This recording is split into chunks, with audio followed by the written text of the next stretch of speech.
콩 농사 짓는 마을에 가볼래요? 논두렁과 밭두렁에도 콩을 심어요. 콩은 밭뿐만 아니라 밭두렁과 논두렁에도 많이 심어요. 이렇게 두렁에 심는 콩을 두렁콩이라고 해요. 두렁콩은 우리나라에서 아주 오랫동안 이어져 내려온 농사법이에요. 두렁에 심을 때에는 두렁 아래쪽에 심어서 밟히지 않도록 해요. 특히 논두렁에 심는 콩은 두렁콩이 자라기 좋은 환경이라서 더 잘 자라기도 해요. 골목길이나 대문 옆의 작은 땅에도 콩을 심을 수 있어요. 자투리 땅에 심어도 콩은 잘 자란답니다. 요즘에도 어떤 농촌 마을을 가도 두렁콩을 쉽게 볼 수 있어요. 두렁콩의 장점. 논에서 알맞게 물기가 공급되어서 콩이 더욱 잘 자라요. 두렁의 흙이 허물어지거나 빗물에 쓸려 내려가는 것을 막아주어요. 볕과 식물 사이에 콩을 심으면 벌레도 덜 꼬인답니다. 콩은 다른 작물과 함께 심는 경우가 많아요. 이처럼 같은 땅에 같은 때에 서로 다른 두 가지 작물을 함께 심는 것을 섞어짓기, 혼작이라고 해요. 밭두렁의 옥수수, 수수와 섞어짓기. 콩보다 키가 훌쩍 큰 옥수수나 수수와 함께 심으면 햇빛을 가리지 않아요. 콩밭에 무와 함께 섞어 짓기. 뿌리를 먹는 작물을 콩밭의 고량에 심으면 서로 방해하지 않고 잘 자라요. 콩뿌리가 흙을 거름지게 해요. 콩의 뿌리를 보면 동글동글한 뿌리혹이 있어요. 여기에 뿌리혹 박테리아가 살고 있지요. 100여 년 전에 식물학자가 뿌리혹 박테리아의 신기한 재주를 밝혀냈어요. 뿌리혹 박테리아가 질소라는 기체를 뿌리가 흡수할 수 있게 바꾸어 준다는 것을 알아낸 거예요. 그 전에는 뿌리혹 박테리아를 나쁜 것으로 알고 있었답니다. 질소는 식물에게 중요해요. 식물이 먹은 질소는 단백질이 되어요. 질소를 먹어야 콩이 알차게 여물 수 있죠. 이처럼 콩과 콩의 뿌리에 붙어 사는 박테리아는 서로 돕는 공생관계예요. 흙에도 질소를 많이 남기게 되어 콩과 흙도 공생관계랍니다. 옛날의 농부들은 뿌리혹 박테리아는 몰랐지만 콩과 식물이 거름으로 좋다는 걸 오래전부터 알고 있었고, 그래서 자운형과 같은 살아있는 콩과 식물들을 풋거름으로 썼답니다. 살아있는 풀을 거름으로 쓰는 것을 풋거름이라고 해요. 자운형, 논에 심어둔 자운형은 흙의 질소를 보충해 줄 뿐만 아니라 흙의 침식과 양분이 빠져나가는 것도 막아주어요. 꽃이 필 때 뿌리혹 박테리아가 가장 활발하기 때문에 자운형 꽃이 피었을 때 논을 갈지요. 고추장은 우리나라에만 있어요. 고추장을 만드는 고추장 메주는 된장과 간장을 만드는 메주와는 달라요. 고추장 메주는 콩에다가 찹쌀, 밀, 보리, 수수 같은 곡물의 가루를 섞어서 만들지요. 고추장을 만들어 먹은 역사는 된장보다 짧아요. 고추장의 중요한 재료인 고추가 17세기 즈음에 조선에 들어왔기 때문에 고추장을 담근 지 역사는 이제 400년이 조금 넘었답니다. 아참, 고추장은 우리나라에서만 만들어 먹는 양념이에요. 된장, 간장, 청국장과 비슷한 음식은 다른 나라에도 있는데 메주와 고추를 넣어 발효시킨 고추장은 우리나라에만 있답니다.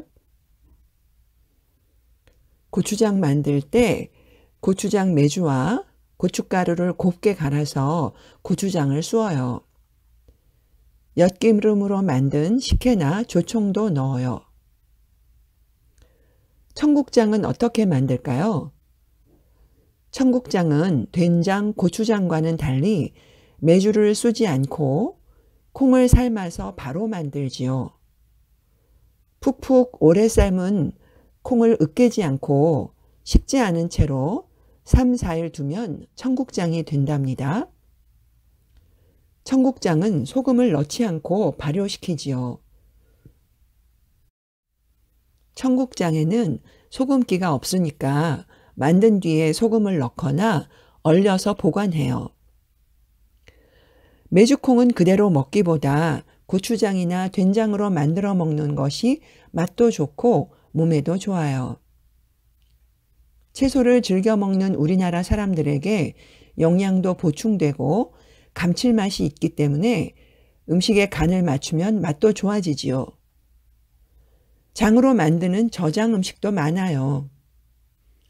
오이, 무, 마늘, 콩잎, 깻잎 등 어떤 채소든지 장에 박아두거나 간장을 끓여 부어두면 맛있는 장아찌가 되어요. 수천 년 동안 장을 만들어 먹다 보니 옛 책 중에 장에 대한 요리법도 많지요. 빨리 만드는 막장, 고기랑 생선을 넣어 만드는 어육장 등을 만드는 방법이 소개되어 있어요. 지금도 여러 지역에서는 집안마다 오랫동안 전해 내려오는 많은 장들을 담가 먹고 있어요. 콩과 떼려야 뗄 수 없는 우리의 문화. 오늘은 콩마을의 특별한 날이에요. 바로 콩 볶아 먹는 날이랍니다. 무슨 날인데 콩을 볶아서 먹느냐고요? 설을 쇠고 나서 일주일쯤 지난 음력 1월 8일을 곡일, 곡식날이라고 하는데 이날 봄에 심을 씨앗을 준비하고 논밭에 거름도 뿌렸어요. 곡일에 씨앗을 준비해 두면 풍년이 든대요. 추운 겨울에도 한 해의 농사를 기원했던 거예요. 그리고 콩을 볶아서 나누어 먹었지요. 곡일에 볶은 콩을 먹은 사람은 병에 걸리지 않는다고 믿었어요. 곡일에는 콩뿐만 아니라 쌀, 보리, 조, 기장 등 5곡을 볶아서 먹었어요. 명절이나 특별한 날에 먹는 음식에 떡이 빠지지 않아요. 떡에는 거의 모든 콩이 들어가지요. 또 붉은 팥은 나쁜 기운을 쫓아내고 막아준다고 해서 중요한 날에 많이 먹었어요.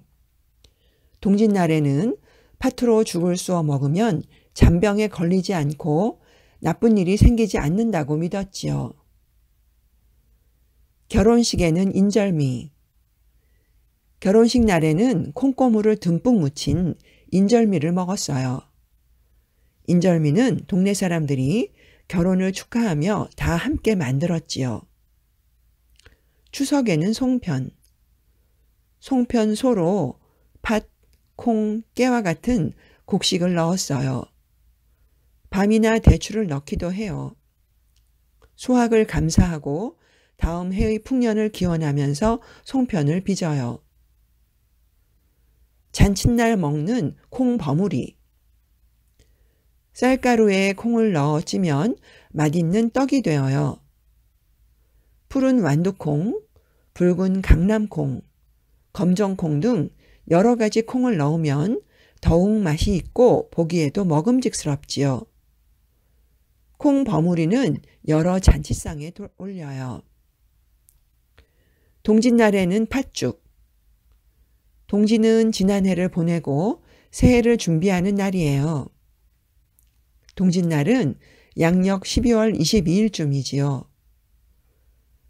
팥죽을 먹기 전에 집안 곳곳에 뿌리며 고수례를 하기도 해요. 고수례는 귀신에게 먼저 음식을 주는 거래요. 백일 잔치상의 수수경단. 수수가루를 동글게 빚어서 찐 뒤 팥고물을 묻힌 떡이에요. 아기가 100일이 되었을 때 빠지지 않는 떡이지요. 장수를 기원하는 백설기와 함께 애군을 쫓는 붉은 수수떡을 함께 먹었어요. 이사한 날에는 시루떡. 팥시루떡을 이웃에게 돌리며 인사를 하고 떡을 나누어 먹었어요. 버릴 게 없는 콩. 콩은 버릴 게 없어요. 콩을 털고 나온 콩깍지는 소먹이로 주고 찌꺼기는 거름으로 썼어요.